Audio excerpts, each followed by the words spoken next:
Welcome back to Healing Reflections with Michaelia Nobles and Dr. Lauren Pitts-Bounds, where we have conversations about healing and restoration. Dr. Pitts, thank you for joining us again. How are you doing today? I'm good, Michaelia. I'm just wondering, like last week it was 9 degrees and today it's 80 degrees, and if we gonna all have pneumonia before it's all said and done. But other than this crazy weather, I'm fine. Thank you for having me back. It's a blessing to be here. It's great to have you. I enjoyed our last conversation. I had did. such much to talk about. Yeah. Oh my goodness. If you don't know, you need to go to my YouTube channel at The Real One TV to watch the full interview of Healing Reflections last week.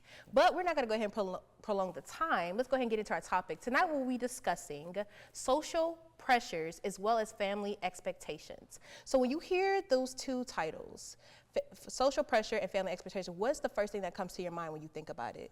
PTSD. Yes. You know, I say that jokingly, but when I think about the clients that I've served and I think about my own journey as it relates to social pressure and parent expectations, it brings up a lot of emotion. You know, when you and I were talking via email in preparation for today's show, I was emotional because as I reflected back on the narratives that my parents had and the expectations that were placed upon me, which reinforce the high expectations that I had of myself. It was like, you know what, that was traumatic. Yes. It really, really was. And then when you factor in societal pressure, which looked very different for me when I was your age than it does for you all now with all the social media pressures and just always feeling like there's a camera in your face. It's a lot. It's a lot to deal with. And we're seeing a spike in mental health challenges because of the social pressure and the parental expectations. Absolutely. Like you said, the social pressures, man, when I tell you, it just defines what success looks for us as young people. And that's what I want to just jump into right now. Okay. How does society play a role in defining success for us? First, I would like to say, when it comes down to me being a student and me just being a young adult in America overall, it's just the way that they have us feeling like we have to be graduated by a certain age, married at a certain age, be established wealthy enough by a certain age, and that we can't go at our own timing. The world's taking us fast. And if we don't go the way the world is telling us to go, we're a failure.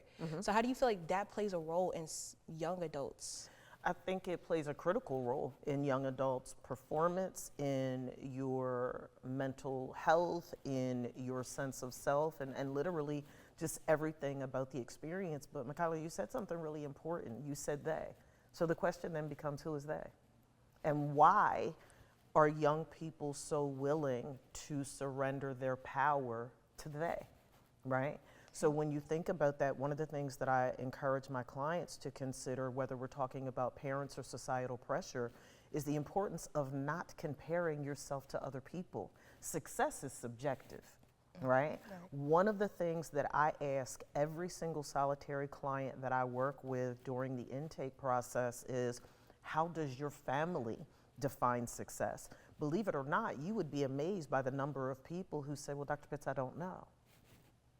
So people ended up putting all of this pressure on themselves to meet these standards that they couldn't put their finger on the pulse of. Remember I said last time, I said, you know, we have to be able to put our finger on the pulse of whether it's our emotions or our feelings or expectations or whatever it is. And when people can't do that, who is they? It's in here. Right. It's in here in many cases. So we have to unpack that and get to a much deeper understanding of why they is taking so much control and power in a person's life. And it creates burden and weight that you were never supposed to carry. Ooh. Listen.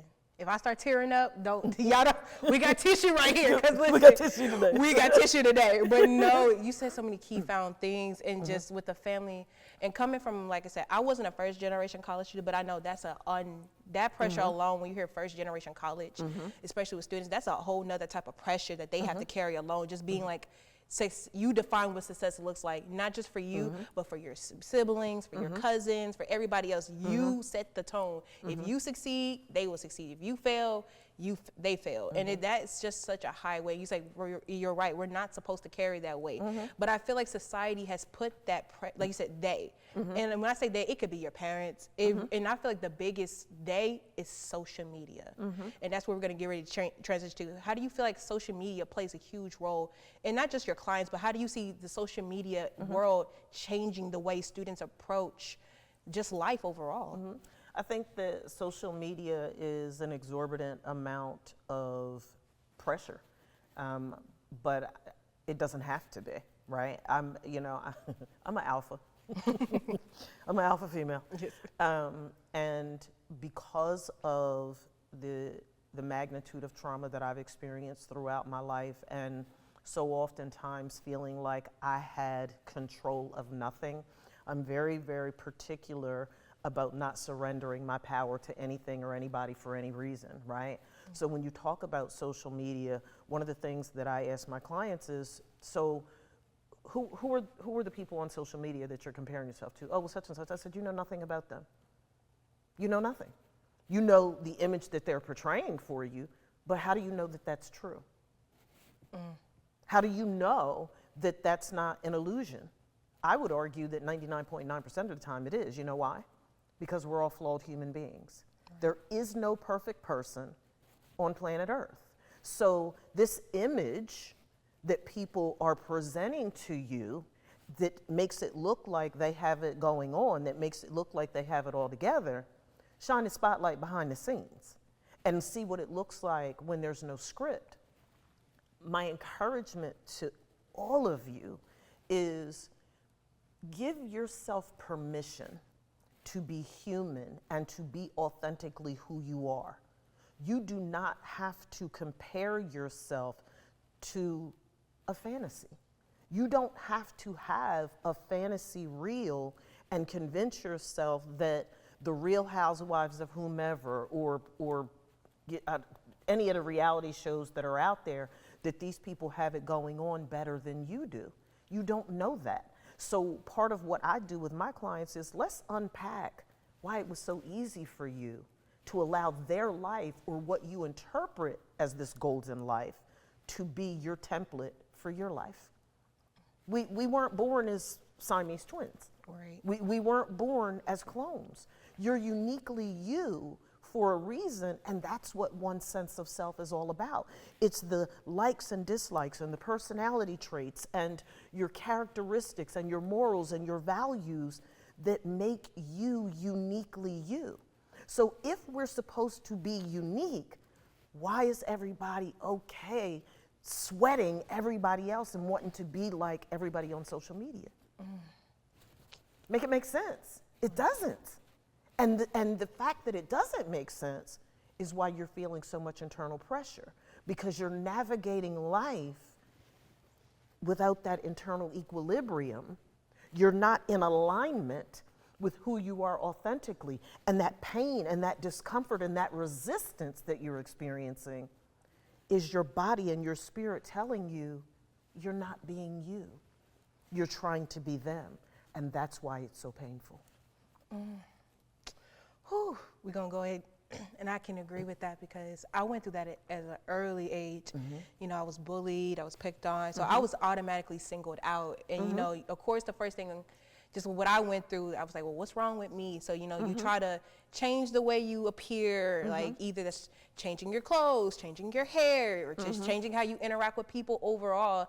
And that played a huge role in how I approached not just relationships, like romantic but platonic relationships, and also just how I saw the world. Like being a kid and being bullied and being isolated, like I said, that imposter syndrome, like where you pretend to be somebody else just to fit in, like I did that for far too long.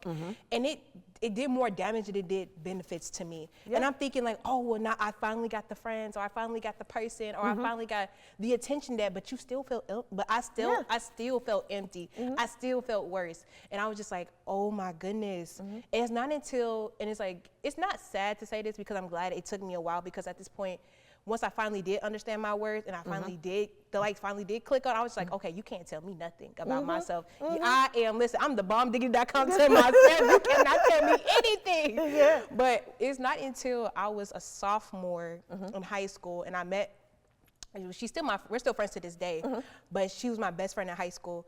And it's not until I met her, until she accepted me for me, quirks and all, that I really found like, okay, it's okay for me to be myself. And it took one person to just say, hey, you cool. Like, I'm friends with you and not crazy and all. You do all the crazy. You listen, I'm cool. We cool with that. And that changed my view. I'm like, I don't have to pretend anymore. And then I would pattern myself after people that were successful in my family. I've had this conversation many, many times, and I was just like, I copied you because you were getting the attention that I wasn't getting. At home, I was this child that did wrong and that I was always in trouble. I said, but you were this person who everybody had something good to say about. I mean, granted, yes, I had my own accomplishments, but not to the point where people were giving praise the way they were giving her praise. And I'm just like, that hurt me. So of course I copied that because I wanted that same love and attention. But once I finally understood, like, I don't gotta pretend to be you. I'm good by myself. I got my own accomplishments in my own way. It was just the most liberating thing that I could ever feel at such a young age. And I was still going through so much, but it was just the fact of the matter is that I was able at that moment to finally accept who I was and not feel the pressures of having to pretend, having to make up or change how I want to do. It was just in that moment I finally felt free. And that. Can I offer you some insight about that narrative? Because you kept saying it over and over and over again. You said, I have to, I have to, I have to, I have to, right? And you didn't have to. You chose to. And I think that that's part of the challenge that so many people aren't sure how to deal with. They feel like they have to, and that suggests that you have no power. You don't have to. Everything in this life, believe it or not, is a choice. You get to choose how you respond to the stimulus in your life. That's all of us. You have no control over atmospheric pressure. We have no control over what other people think, feel, say, or do, how they handle us. We have no control over that. But we always have control over how we respond. So I want to provoke your thoughts a bit, and I want our listeners to be provoked a bit. I want you all to start asking yourself these 3 questions. Who am I? Who do people say I am? And who do I pretend to be? Because a major part of one's ability to be authentically who you were purposed to be is that who do I pretend to be? That imposter syndrome question, that needs to be removed from your equation of life. Who am I and who do people say I am? That needs to line up. If you talk to anybody, personally or professionally, whether you're talking to somebody that knows Lauren or you're talking to somebody that knows Dr. Pitts. Remember I shared with you before we came on air tonight, and I said I was at an important business meeting earlier today, and just the vibe and the spirit that was in the room, I burst into tears several times. I'm not apologizing for that. That was authentically me. Oh my goodness, she's crying, and it's a business meeting, and she's trying to present legacy to people. And they need to see Lauren. They need to know that in this work, I'm okay being comfortable in my own skin. I'm okay being vulnerable and transparent in this room. And if you want to judge me, if you want to criticize me because I was authentically who I am, even in a business setting, and you have a problem with that, you're not somebody I'm supposed to be doing business with anyway. And people need to understand that. Research shows that setting expectations too high has been linked to mental illness. So whether you're imposing expectations upon yourself, or other people are imposing expectations upon you, or you're responding to those expectations imposed upon you, there's wiggle room there. And the problem that we run into as a society is that I impose expectations on you according to normal societal norms, but I don't give you the freedom, the space to say, yes, I can honor that. No, I don't want to, or I'd like to, but I don't know how to. We just impose. And when you talk about parental expectations, and I say this respectfully because I'm a parent, right? One of the things that I was very deliberate and intentional of not doing is living vicariously through my son. I did not impose expectations upon him without giving him the space to say, yes, no, I don't, what have you. He had that freedom because I did not. I was required to be a straight A student. Ask me, were either one of my parents straight A students? No. So how is it that as a parent, you're imposing expectations upon your children that you can't even live up to or weren't even able to live up to yourself? And don't convolute it and make it, oh, I want better for my children. You can want better for your children and still give them space to be human. How about that? Oh, How about that? It's a lot of parents are not breaking the patterns of broken and conflictual parenting styles that they themselves hated. You hated it. So why would you do that to your child? And so I was one of those people, and I believe I shared with you last show that I was a teen mom. I was 19 when I got pregnant, blew the scholarship to college. His dad was 18. But there were some things that we took issue and concern with about how we were parented. And we recognized that our parents did the best they could for who they were and where they were at that particular point in time in their life. But we also acknowledge that that pressure, we're not going to put that on our children. We're not going to do that. We're going to teach them the difference between right and wrong. And I want to touch on that too. Parents want to teach their children the difference between right and wrong, but then don't give you all the space to apply what they taught you. They want a helicopter. And oh, you got to do this and you got to do. Mama, did you get straight A's? Daddy, did you get straight A's? Why are you holding me to this standard of excellence that you yourself couldn't even live up to? Your best, if a B minus is your best, my job as your parent is to get you the additional academic support that you need so that you can reach an A, but not knock you in the head and make you feel like the scum of the earth because you didn't come out the gate getting straight A's. That's a problem. And what it's doing is it's reinforcing this internal negative narrative that's performative. I'm only lovable if I get straight A's. I'm only lovable if I have every degree known to man. I'm only lovable if I get this award and this award and this award and this award. Part of the issue that so many of you are receiving pressure from is parents who their internal narrative is failure. Their internal narrative is inadequacy. Their internal narrative is all of this unfinished business from their childhood, and instead of addressing the issues that they have, they're projecting and transferring those issues onto their children, and you all are ready to bust your head on a wall and quit. There needs to be some transparent conversations from a family perspective, getting everybody in the room together, and let's unpack this so that you all can be alleviated of all of this pressure that is causing a spike in mental health issues, that's causing a spike in suicidal ideation, that's causing a spike in suicidal attempts. What are we doing? right. What are we doing? Whew. Y'all see me over here, I'm tearing up. I gotta get myself together.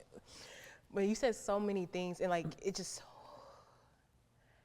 it's hard. It's when you hear it and you live it and you've experienced it, you can't help but to understand, like, coming from, like, and I'm glad you brought up parental expectations, because that was like our next thing, and just how we're going to transition right into that. I feel like when it comes down to parental expectations, and, you know, we get that, you know, I want what's best for you, but then, like, the projecting what you didn't do, you want that for me. You think I'm gonna repeat the same mistakes, and they don't see you as an individual Right. with your own dreams, with Right. your own goals. And one thing that gets me is just like, you've taught me, like you said, you taught me right and wrong. You taught me what to do if I get into trouble.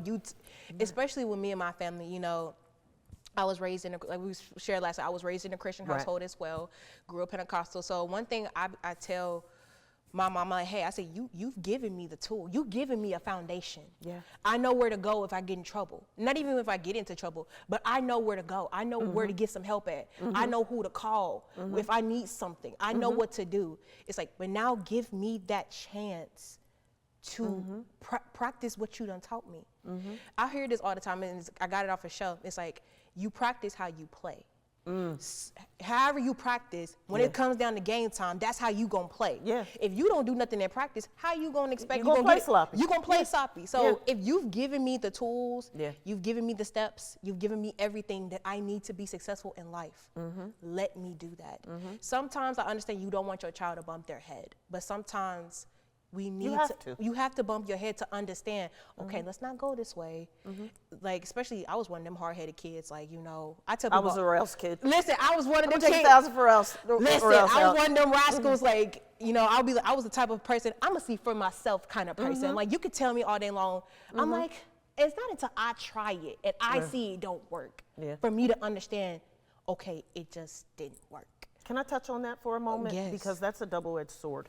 And what I mean by that is, you know, we grow up with this narrative of experience is a good teacher, and it is. But wisdom is learning from the mistakes of others. So yes, there are situations and circumstances where we have to give space as parents to allow our child to bump their head. There's a difference between allowing your child to bump their head and allowing your child to get their head blown off, right? That is very, very different.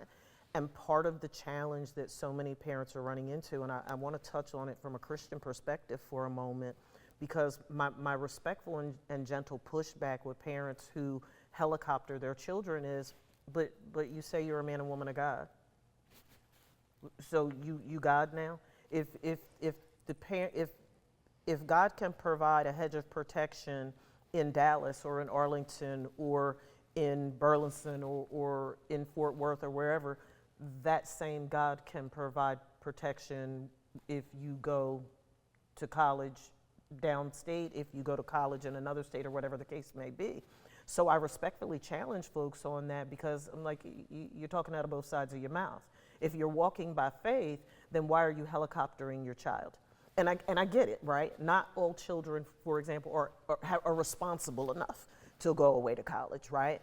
But for those of you that you are, so in essence, again, a lot of times parents are projecting their own fears onto their children, their own, you know, depression and anxiety, and there has to be a willingness to take responsibility and accountability for that and own it, because like you said, you have to be willing to leave the nest and to fly. I'll be there to pick you up, right? But I need to be able to give you space to apply what I've taught you, because, and I literally just said this in a session last week to a helicopter parent.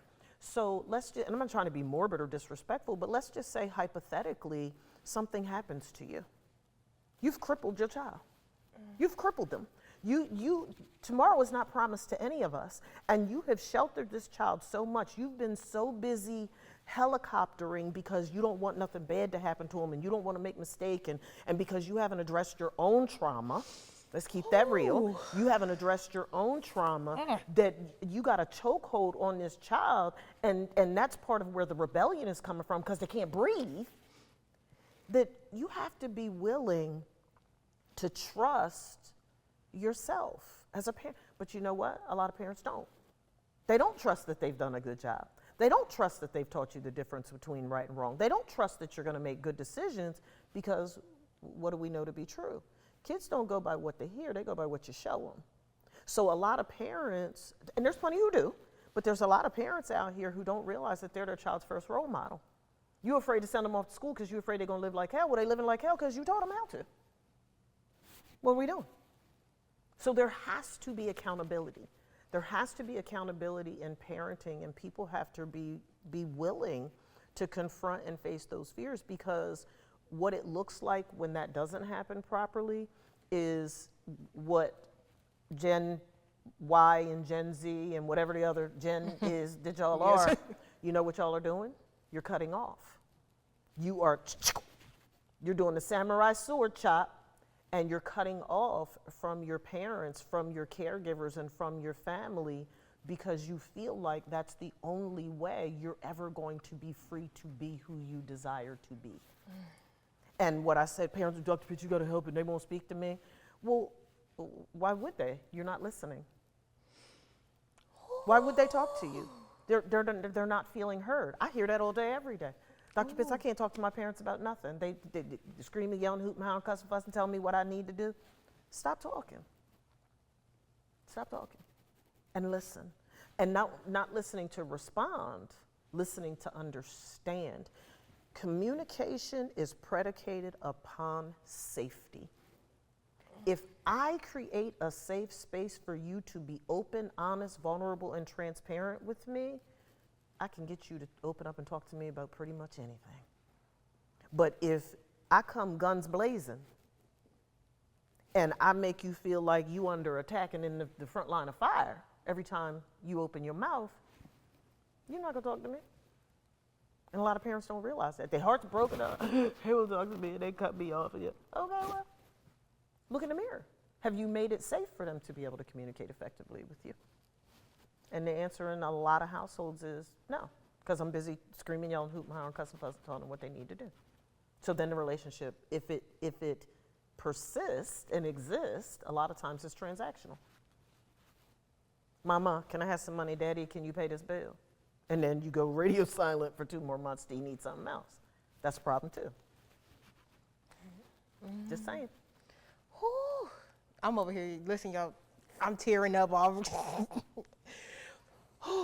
when it just, and you talked about the helicopter parenting and how it plays a huge role, and not to get too, try to, Spit it out.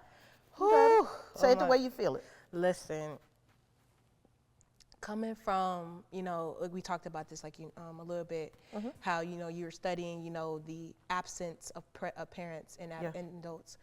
When my dad wasn't in my life like that, and it did play a role in, how I approached everything. And this is what makes it, so difficult, because my uncle, rest his soul, he was the one, like, I saw as like the man that came and gave me that safe space.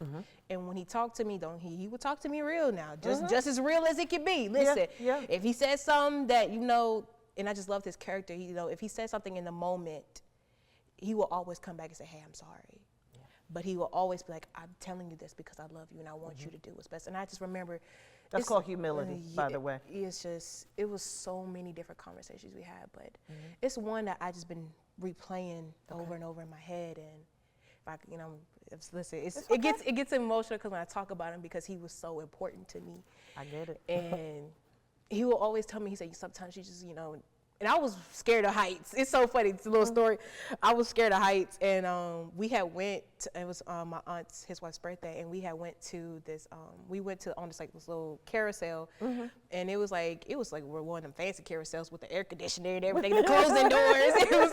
And I was so scared of heights. I was just like, I can't go in there. That's too high and all that stuff and stuff. And one thing he said, listen, it's your time to go. You going high or low anywhere. When it's your time, it is your time out here. It don't matter how that works. Yeah. But in there, it's just a conversation. And I took a video of it because I'm just like, I'm conquering something that I was scared to do.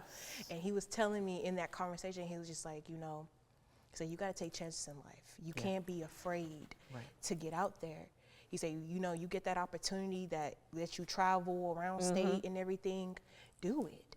And that conversation, I've been replaying it because it's just like, I'm at a time of like, and I know we're moving on, but it's like when you're at the ending of your academic career or getting ready to now make that transition from high school into college, you're faced with those type of fears, like, what do I do when am I gonna succeed? Am I gonna, am I gonna make it? Am I gonna fall? Who's gonna be there? But one thing it taught me was just like, I cannot be scared to get out there. False evidence appearing real. That's the acronym that I want to give you all for fear. False evidence appearing real. And what you all are perceiving as failures, change that narrative. It's feedback. The lessons that you learn from the mistakes that you make in life, and we all make them, It's feedback. A big part of why so much pressure is experienced is because of the narratives that we attach to the experience. Go from the dance floor of life up to the balcony of life, because it's at that elevated perspective that you can see yourself and everything and everybody in your life through a much clearer lens. And that's how you challenge some of those cognitive distortions that a lot of you are dealing with, that are creating all of this internal and external pressure that makes you feel like you can't breathe. Whew. Y'all, we done cried, shed some tears, everything. We gonna get ready to wrap this up. But what would be, we talked about so much today, and we hit on so many heavy key things that not just college students are struggling, but teenagers are struggling. Even younger kids are facing. Especially since the pandemic. Yes. Going to school during the pandemic was no joke. But what advice would you give to students who are struggling with this, and how can they go about handling it, or even just having that hard conversation with their parents? Say, hey, listen, you're suffocating me. Hey, I need you to trust what you've done. How can they go about doing that? You know, I'm biased because I am a therapist, but I tell people that therapy and counseling is preventative maintenance. It is a proactive measure rather than a reactive measure that can be instrumental in giving you the tools that you need to address the internal and the external pressure. It can be helpful in helping you to frame conversations that you need to have with parents. One of the recommendations, I'll give a quick intervention that you all can start using immediately. When you have to have those elephant in the room conversations, outline what you want to say, just like you did in high school when you were writing a paper for English, right? And don't just focus on the negative. You have to have affirming language when you're having a hard conversation. You have to lead in with, I like this, I love this, blah, blah, blah, right? These are the behaviors. Separate people from behavior. Behavior is what we do. It's not who we are. Separate that behavior. Lead in with affirming language. You know what, mama? Or you know what, daddy? I know you love me and you're putting me through school, and I know you want the absolute best for me. And I want to be able to talk to you about anything and everything. But sometimes it's really hard, because when I really need a listening ear, I'm given advice that I didn't ask for. I want to be able to apply all of these great tools that you gave me so that I can make you proud, so that I can prove to myself that I'm capable of being the amazing person that you created me to be, right? It's hard to do that sometimes when I'm trying to have a conversation about things that are really hurting me, and I'm screamed at, I'm yelled at, I'm cussed at, I'm told I'm ungrateful, I'm told that I'm stupid, I'm told that fill in the blank. You frame it, lead in with the positive, identify the behaviors that you're having an issue with, and then close out the conversation by stating the behavior that you would like. Put your finger on the pulse of it. What I would like, mama, is that when I just need to talk, I want to be able to come and say, Ma, I don't need any advice right now. I just wanted to be able to get this off my chest. Or I want to be able to come and say, Mama, this is what I'm thinking about the solution to this problem. What do you think? And be able to tease it out with you without all of the extra stuff, right? And then close out with more affirming language. It's a start. But the biggest advice is, if you had all of the tools that you all needed, you would already be applying them and living the life that you can honestly say that you love living. But there's a void in the tools.